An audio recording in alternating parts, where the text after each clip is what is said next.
Halo, we're back. Assalamualaikum warahmatullahi wabarakatuh. Gimana kabar kalian hari ini? Semoga selalu baik-baik aja. Di video kali ini kita akan membahas salah satu case tragedi kemanusiaan paling kejam dalam sejarah modern, yaitu genosida Rwanda. Dalam waktu kurang dari 100 hari, ribuan, ratusan ribu nyawa menylayang, seringkali oleh tangan mereka yang sebelumnya adalah tetangganya sendiri. This is not just a story about violence, but about hatred, silence, and the cost of humanity when the world looks away. Mari kita dengarkan dengan hati yang terbuka dan remember, so it never happens again. Oke, genosida Rwanda adalah salah satu tragedi kemanusiaan paling mengerikan yang terjadi pada abad ke-20. Nah, bukan hanya karena jumlah korbannya yang mencapai sekitar 800.000 jiwa dalam waktu sekitar 100 hari, tetapi karena cara pembunuhan itu dilakukan perlahan, brutal, dan seringkali oleh orang-orang yang saling mereka kenal. Ia tidak muncul secara tiba-tiba. Genosida ini tuh adalah hasil dari sejarah panjang kolonialisme, manipulasi identitas, propaganda sistematis, dan ketakutan yang dipelihara bertahun-tahun hingga akhirnya tuh meledak menjadi kekerasan massal yang nyaris tak terbayangkan. Nah, sebelum kedatangan penjajah Eropa, masyarakat Rwanda ini tuh hidup dengan identitas sosial yang lebih cair. Hutu dan Tutsi bukanlah kategori rasial yang kaku, melainkan lebih mirip kelas sosial yang bisa berubah seiring waktu. Nah, namun ketika Belgia mengambil alih Rwanda, pada awal abad ke-20, mereka itu memaksakan klasifikasi identitas yang kaku berdasarkan ciri fisik dan asumsi rasial. Orang Tutsi dianggap lebih unggul, lebih dekat dengan standar Eropa, lalu diberi akses pendidikan dan kekuasaan.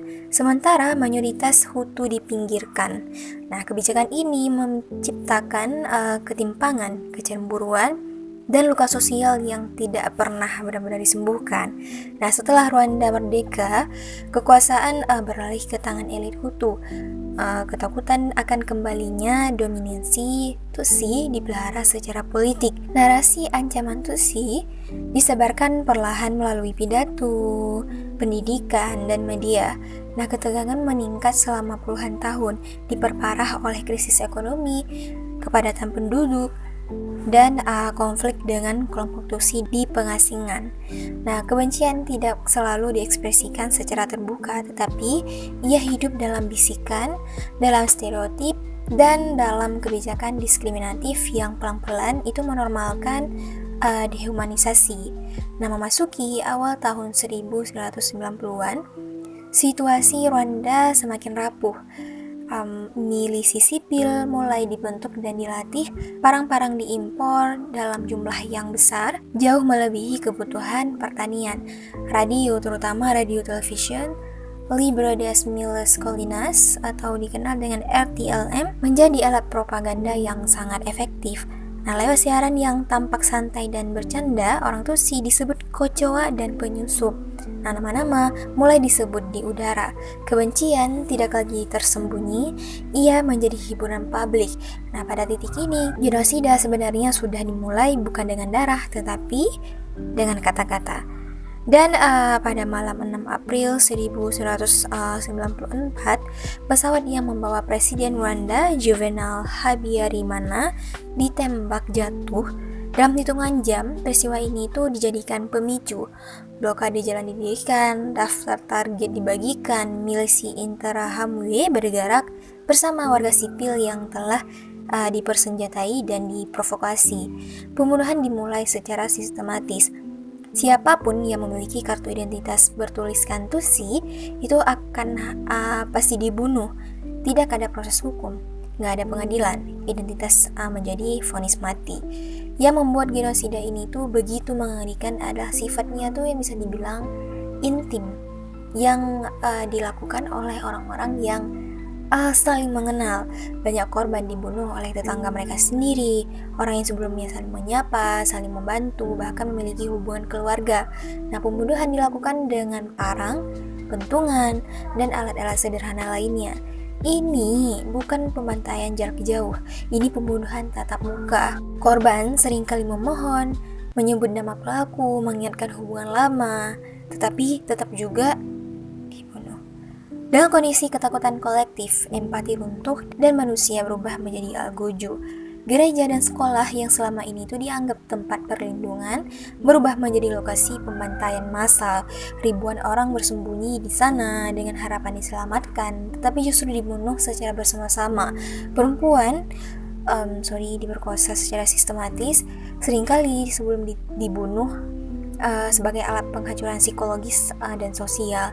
Banyak yang dibiarkan hidup dengan luka fisik, kehamilan akibat tersebut, dan trauma seumur hidup.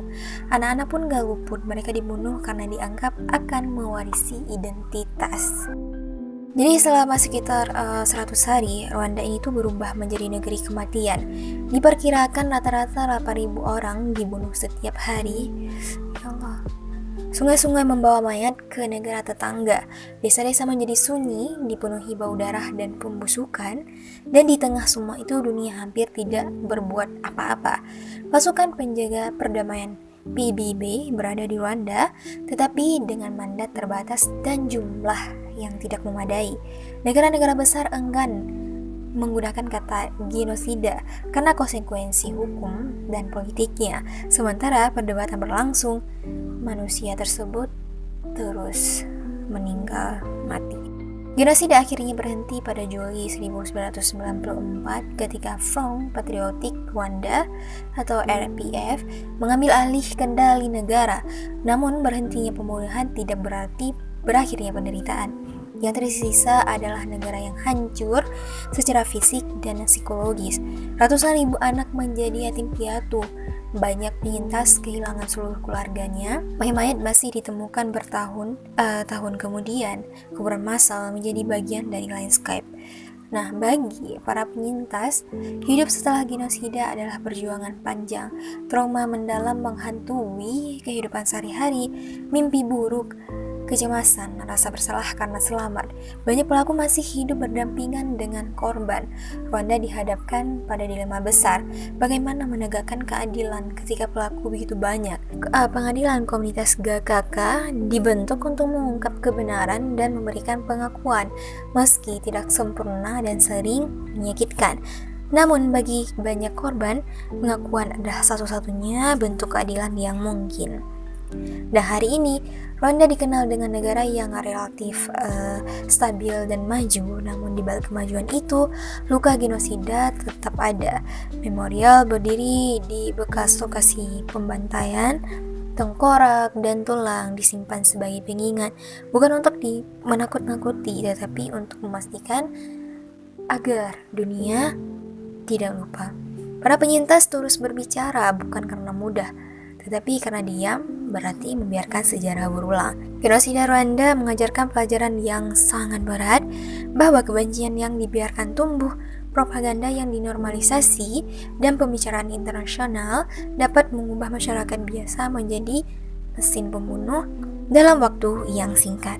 Ia mengingatkan bahwa genosida tidak selalu dimulai dengan tembakan pertama, tetapi dengan kata-kata, label, dan ketakutan yang terus diulang hingga terasa wajar. Dan selama dunia masih mampu melupakan Rwanda, genosida tidak pernah benar-benar berakhir. Ia hanya menunggu tempat dan waktu lain untuk berulang. Oke guys, itu dia tentang sejarah genosida Rwanda ya. Dalam 100 hari itu bisa kurang lebih 800.000 orang tuh dibantai. Ya Allah. Jadi gimana buat kalian? Kalau ada yang mau tambahkan, silahkan komen di kolom komentar. Atau ada yang ingin aku membawakan video apa, bisa kalian tulis di kolom komentar juga. Oke, jika sampai di sini videonya, jangan lupa untuk like, comment, dan subscribe. See you guys in next video. Thank you. Bye-bye.